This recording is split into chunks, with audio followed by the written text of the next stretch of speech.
Hi friends, வணக்கம். இன்றைக்கி வந்து நம்ம அதிரசம் எப்படி செய்யலாம் அப்படிங்கிறது தான் இன்றைக்கி உங்கள் கூட ஷேர் பண்ணிக்க போகிறேன். அதுக்கு வந்து ஃபஸ்ட்டு மாவு ரெடி பண்ணிடலாம். பச்சரிசி வந்து ஒரு அரைப்படி எடுத்து ஒரு மணி நேரம் ஊற வச்சு எடுத்து வச்சுருக்கேன். இப்போ இதை வந்து தண்ணி இல்லாமல் காய வைக்கணும். இது மாதிரி ஒரு துணி எடுத்து அந்த துணியை விரித்து அதுக்கு மேலே இப்படி அரிசியை பரத்தி போட்டு நல்லா காய விடுங்க. கையில் ஒட்டாமல் இருக்கணும். அந்த அளவுக்கு காஞ்சதுக்கப்புறமா நம்ம மிக்சியில் இதை அரைச்சி எடுத்துக்கலாம். மிக்சியில் திரித்து இதை வந்து நம்ம மாவாக ரெடி பண்ணிக்கலாம். இப்போ ஃபஸ்ட்டு இதை காய போட்டுருவோம். இப்போ அரிசி வந்து நல்லா காஞ்சிடுச்சு. இப்படி தொட்டு பார்த்தோன்னா கையில் ஒட்டக்கூடாது. இந்த பதத்துக்கு வந்தோடனே இப்போ இதை மிக்சியில் நல்லா பொடியாக திரித்து ஒரு சலிப்பு வச்சு சலித்து எடுத்து வச்சுக்கலாம்.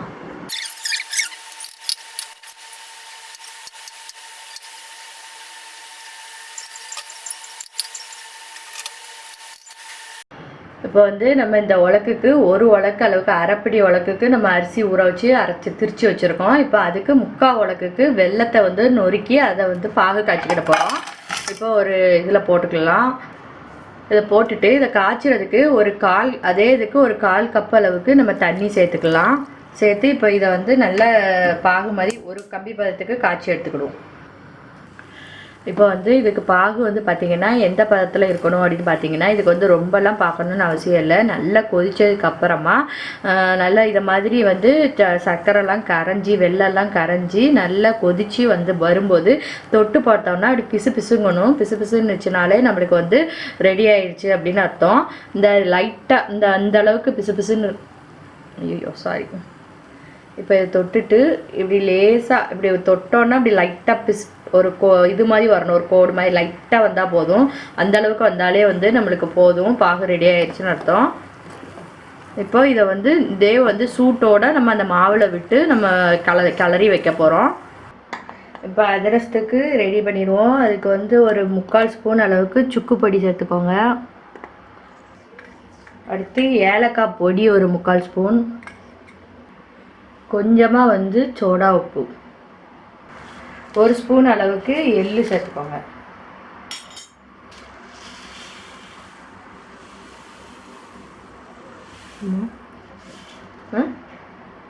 என்ன இது 1 ஸ்பூனா கூடயே விழுந்துட்டு இப்படி இல்லை, சொன்ன மாதிரி போடணும். முதல்ல ஒரு 3/4 ஸ்பூன் சுக்கு பொடின்னு போய் சொல்லிட்டு 2 தடவை போட்டேன். 3/4 ஸ்பூன் போடணும்னு அர்த்தமா? அதெல்லாம் நான் காமிக்க மாட்டோம்ல, கட் பண்ணிடுவோம்ல. சரி, ஓகே. இது வந்து உனக்கு நான் ஊற்ற அடி கலரு.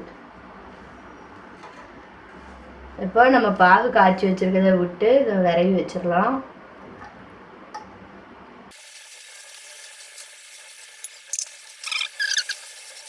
இது வந்து கட்டி இல்லாமல் இது மாதிரி நல்லா கலந்து வச்சிடணும். இது வந்து கொஞ்சம் தண்ணியாக இருந்துச்சுனாலும் பரவாயில்ல. நீங்கள் நாளைக்கு அல்லது ஒரு நாளைக்கு பாருங்கள். கைட்டு கரெக்டாக வரலைன்னா இன்னும் ஒரு நாள் விட்டுட்டு அதுக்கப்புறமா நீங்கள் அதிரசம் போடுறது சூப்பராக வரும்.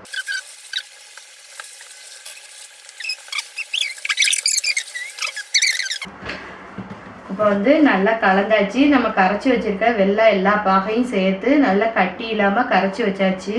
இப்போ வந்து இது வந்து பார்த்தீங்கன்னா கொஞ்ச நேரத்துலேயே வந்து உங்களுக்கு திக்காக ஆரம்பிச்சிடும். தண்ணியாக இருக்குலாம் நீங்கள் ஃபீல் பண்ண தேவையில்லை. நாளைக்கு இப்போ இன்றைக்கி வந்து மணி 6 ஆகுது சாயங்காலம். நாளைக்கு சாயங்காலம் 6 மணிக்கு நம்ம வந்து அதிரசம் போடுற மாதிரி ரெடி பண்ணி வச்சுருக்கோம்.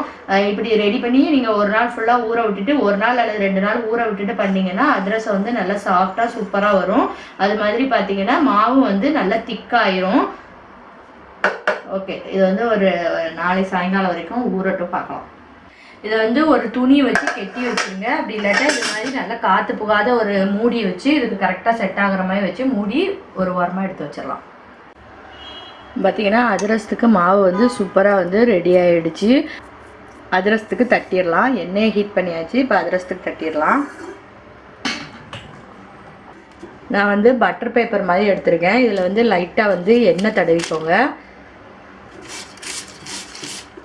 மாவு கையில் ஒட்டாமல் இருக்கிறதுக்காக கையிலையும் வந்து லைட்டாக வந்து எண்ணெய் தடவிட்டு இப்போ நம்ம அதிரசத்துக்கு எடுத்து வச்சுருக்க மாவில் வந்து ஒரு சின்ன உருண்டையாக எடுத்து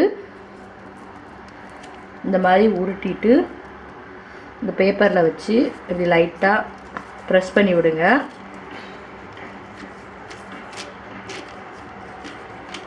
இது வந்து உங்களுக்கு எவ்வளோ பெருசு வேணுமோ அதுக்கேற்ற மாதிரி பண்ணிக்கலாம். நடுவில் வந்து ஒரு சின்ன ஹோல் மாதிரி வடைக்கு நம்ம போடுற மாதிரி போட்டிங்கன்னா உங்களுக்கு அதிரசம் வந்து சூப்பராக வந்து ரெடி ஆயிரும். இப்போ இந்த அதிரசத்தை நம்ம எண்ணெயில் விட்டு எடுத்துடலாம். இப்போ எண்ணெய் வந்து ஹீட் ஆகிடுச்சு, கொஞ்சம் சிம்மில் வச்சுக்கோங்க. நம்ம எடுத்து வச்சுருக்க அதிரசத்தை இப்போ எண்ணெயில் விட்டுறலாம். நான் வந்து தோசைக்கல்ல வச்சு விடுறேன், ஏன்னா கையில் சில சமயம் எண்ணெய் தெரிச்சிரும். அதனால் இப்படி விட்டிங்கன்னா உங்களுக்கு ரொம்ப ஈஸியாக இருக்கும். இப்போ இதே மாதிரி ஒன்று ஒன்றா விட்டு நம்ம எடுத்துக்கலாம். 1 அல்லது 2 போடுங்க, ஏன்னா சட்டி வந்து கொஞ்சம் சின்ன சட்டியாக தான் வச்சுருக்கேன். அதனால் 1 அல்லது 2 போட்டு அப்படியே பார்த்து எடுக்க வேண்டியதான். இப்போ வந்து ஒரு பக்கம் வெந்ததுக்கப்புறமா இன்னொரு பக்கம் மாற்றி போடுங்க.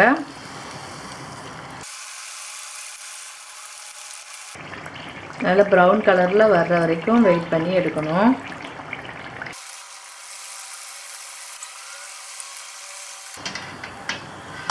இப்போ எண்ணெயை நல்லா வடிச்சிட்டு எடுத்துடலாம். பார்த்தீங்கன்னா சூப்பராக வந்து அதிரசம் வந்து ரெடி ஆயிடுச்சு. இப்போ பாய் மற்ற மாவையும் போட்டுட்டு இப்போ உங்களுக்கு காமிக்கிறேன்.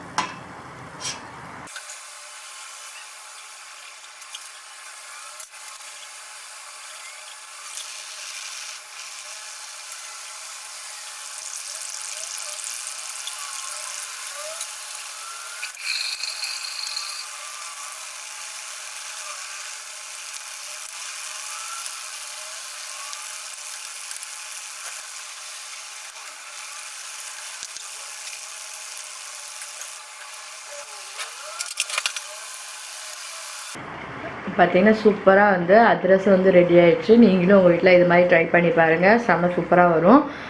உங்களுக்கு என்னோடய வீடியோஸ் பிடிச்சிருந்துச்சுன்னா லைக், கமெண்ட், ஷேர், சப்ஸ்கிரைப் பண்ணுங்கள். தேங்க்யூ.